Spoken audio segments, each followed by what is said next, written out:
दोस्तों, कोलकाता से एक ऐसी तस्वीर सामने आई जिसने पूरे देश की सियासत को हिलाकर रख दिया है। एक तरफ ईडी की छापेमारी, दूसरी तरफ गुस्से में खुद मुख्यमंत्री ममता बनर्जी छापे की जगह पर पहुंच जाती है और फिर सड़कों पर उतरकर विरोध मार्च का ऐलान कर देती है।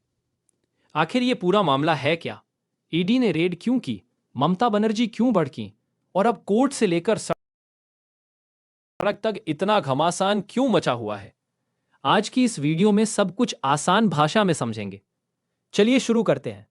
नमस्कार दोस्तों, स्वागत है आप सबका। आज हम बात करने वाले हैं एक हाई वोल्टेज पॉलिटिकल ड्रामे की, जो हुआ है कोलकाता में।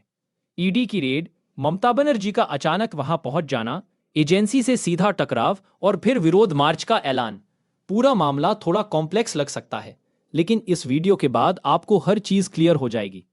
वीडियो को एंड तक जरूर देखिए, क्योंकि आखिर में बात करेंगे कि इसका आने वाले चुनावों और नेशनल पॉलिटिक्स पर क्या असर पड़ सकता है। तो चलिए स्टेप बाय स्टेप शुरू करते हैं। किस पर छापा और क्यों? सबसे पहले बेसिक बात क्लियर करते हैं। ईडी की रेड हुई कहां?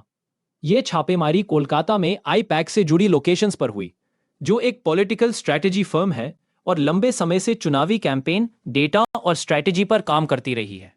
ईडी का कहना है कि यह तलाशी एक बड़े आर्थिक अपराध, कोयला घोटाले और संदिग्ध फाइनेंशियल ट्रांजैक्शन से जुड़े सुरागों के आधार पर की गई। यानी एजेंसी की थ्योरी यह है कि कुछ पैसों का फ्लो हवाला या बेनामी ट्रांजैक्शन के जरिए हुआ है और उसी चेन को फॉलो करते करते यह रेड आईपैक और इससे जुड़े लोगों तक पहुंची। खबर यह भी है कि एक साथ कई लोकेशंस पर कार्रवाई हुई, कुछ कोलकाता में और कुछ दिल्ली में, जिससे साफ दिखता है कि यह ऑपरेशन पहले से प्लान्ड था, अचानक लिया गया फैसला नहीं।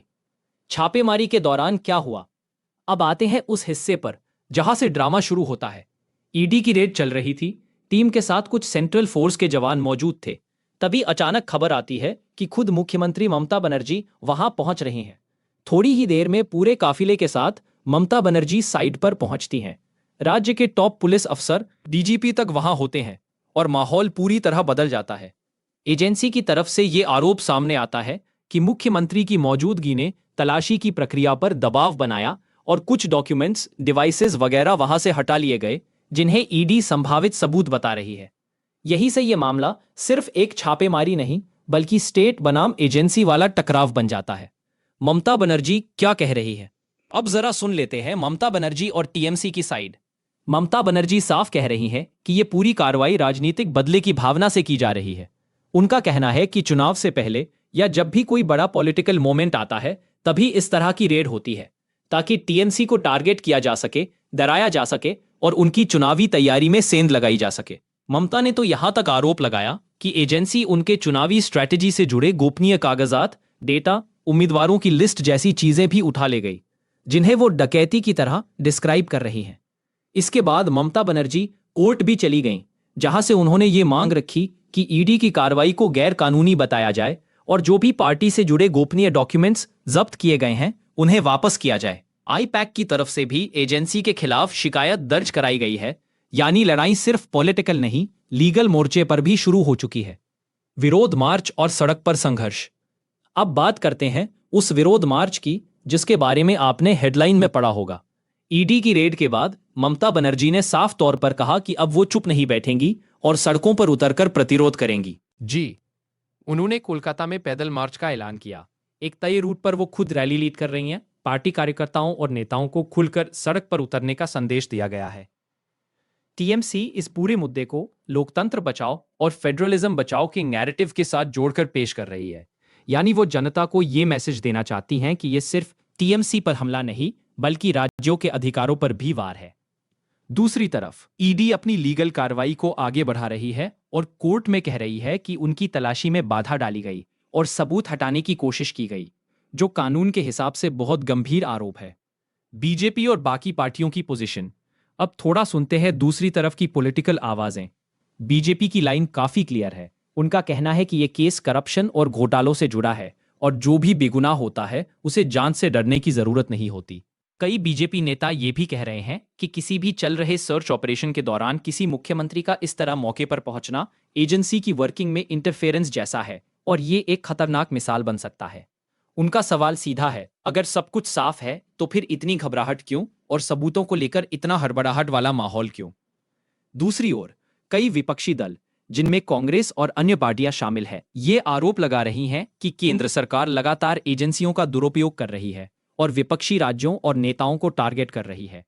उनका कहना है कि ये पैटर्न सिर्फ बंगाल में नहीं, बल्कि अलग अलग राज्यों में देखने को मिल रहा है और यही वजह है कि ये मुद्दा सिर्फ एक राज्य की राजनीति तक सीमित नहीं, नेशनल लेवल की डिबेट बन चुका है। कोर्ट, कानून और आगे क्या? अब बात करते हैं सबसे महत्वपूर्ण हिस्से की, आगे क्या हो सकता है। अभी की स्थिति यह है कि एक तरफ ईडी कोर्ट से यह कह रही है कि उनकी कार्रवाई में दखल दिया गया, दूसरी तरफ टीएमसी और आईपैक कोर्ट से एजेंसी की कार्रवाई पर सवाल उठा रहे हैं। अगर कोर्ट ईडी के पक्ष में जाता है तो एजेंसी को और ज्यादा ताकत मिलेगी और जांच और तेज हो सकती है, जिससे टीएमसी और ममता बनर्जी पर पॉलिटिकल और लीगल दोनों दबाव बढ़ सकता है। लेकिन अगर कोर्ट को ईडी की प्रक्रिया में गड़बड़ी या ओवररीच दिखती है तो एजेंसी की विश्वसनीयता पर बड़ा सवाल उठेगा और एजेंसियों का राजनीतिक इस्तेमाल वाला नैरेटिव और मजबूत हो जाएगा।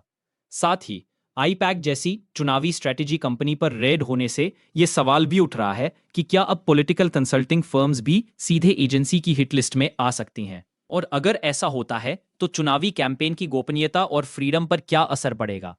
चुनावी असर और आपका सवाल। तो अब बड़ी बात, क्या इससे चुनावी समीकरण बदल सकते हैं? बंगाल की राजनीति पहले से ही हाई टेंशन जोन है और अब यह पूरा एपिसोड उसमें एक नया एंगल जोड़ रहा है। ममता बनर्जी इस पूरे मसले को अपने लिए एक पॉलिटिकल अपॉर्चुनिटी की तरह भी यूज कर सकती हैं, सिस्टम से लड़ने वाली नेता के इमेज के साथ खुद को पीड़ित पक्ष के रूप में पेश करके। वहीं बीजेपी इसे करप्शन के खिलाफ जीरो टॉलरेंस की मिसाल की तरह दिखाना चाहेगी कि देखिए, चाहे कोई भी कितना बड़ा नेता हो, एजेंसी कार्रवाई से नहीं बचेगा। अब सबसे बड़ा सवाल आपसे, आपको क्या लगता है, ये मामला सच में करप्शन के खिलाफ एक सख्त कदम है या फिर चुनाव से पहले एक राजनीतिक हथियार? क्या आपको लगता है कि एजेंसियों पर लोगों का भरोसा बढ़ रहा है या कम हो रहा है? अपनी राय कमेंट में जरूर लिखिए, क्योंकि पॉलिटिकल नैरेटिव से ज्यादा मायने रखता है आम जनता का माइंडसेट। अगर आपको ये डिटेल्ड बातचीत वाले अंदाज में किया गया एक्सप्लेनर पसंद आया हो तो वीडियो को लाइक करिए, चैनल को सब्सक्राइब करिए और इस वीडियो को उन दोस्तों के साथ शेयर कीजिए जो पॉलिटिक्स को समझना तो चाहते हैं लेकिन सूखी भाषा में नहीं। मिलते हैं अगली वीडियो में किसी और बड़े मुद्दे की पूरी कहानी के साथ। तब तक के लिए नमस्कार। क्या आप चाहते